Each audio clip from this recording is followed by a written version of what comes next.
Welcome back to Shivani's kitchen. আশা করি তোমরা সবাই ভালো আছো, সুস্থ আছো। তো আজ আমি বানাতে চলেছি নিরামিষ মোচার ঘন্ট। অকালে দৃষ্টিশক্তি হারানোর হাত থেকে রক্ষা করতে পারে মোচা।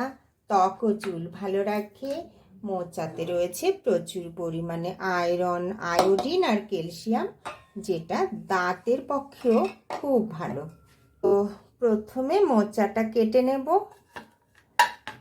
দেখো, মোচাটা কাটাটা একটু ডিফিকাল্ট, বাট খেতে তো খুবই ভালো। আর এর উপকারিতা তো বললামই। তো মোচার ভিতরে এই যে শক্ত একটা ডান্ডি থাকে, এটা বাদ দিয়ে দিতে হবে। তো এটা প্রথমে এভাবে বেছে নেব, তারপরে এটাও কিন্তু বাদ দিয়ে দিতে হবে।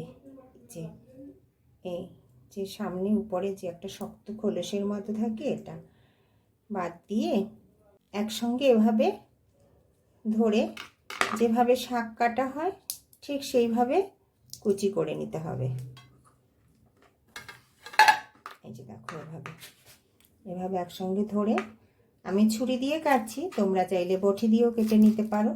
যার যেভাবে সুবিধা সেভাবে কেটে নেবে। দেখো এরকম হবে। এভাবে আমি পুরো মোচাটা কেটে নেব।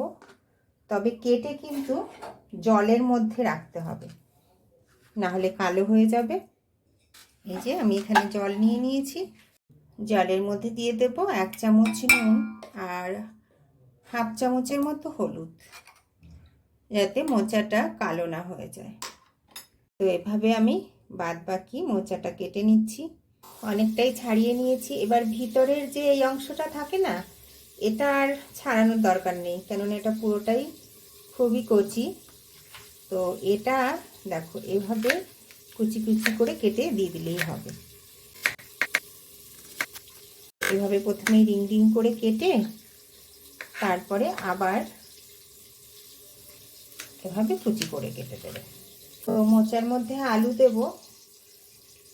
এখানে আমি 2টো আলু নিয়ে নিয়েছি, আলুটাও কেটে নিচ্ছি। প্রথমে ছুলে নেব, এবার চৌকা করে কেটে নেব।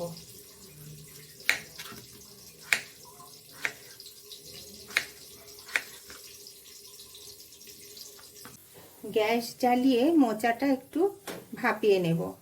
আর মোচার মধ্যে আগেই তো নুন আর হলুদ দিয়ে দিয়েছি, তো আর কিছু দেবার দরকার নেই।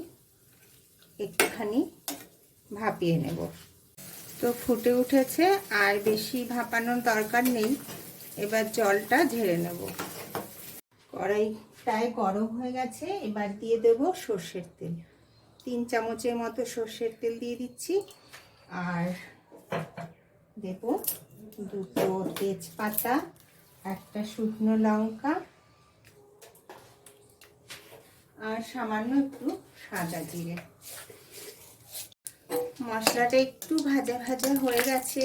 এবার দিয়ে দেব সামান্য একটু নুন, আর কেটে রাখা আলুগুলো দিয়ে দেব।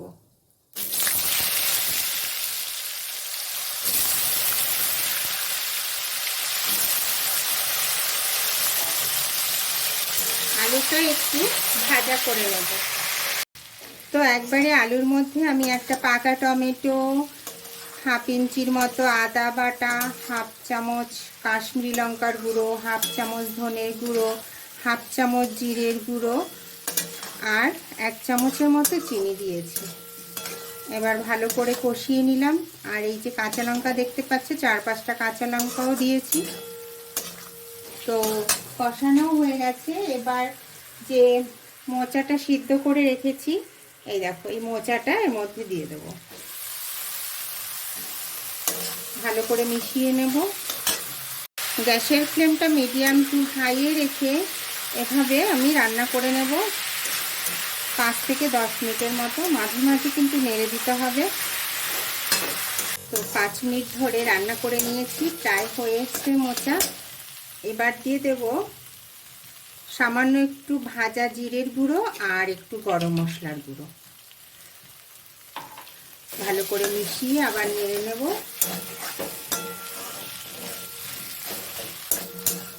তো মোচা একদম হয়ে গেছে।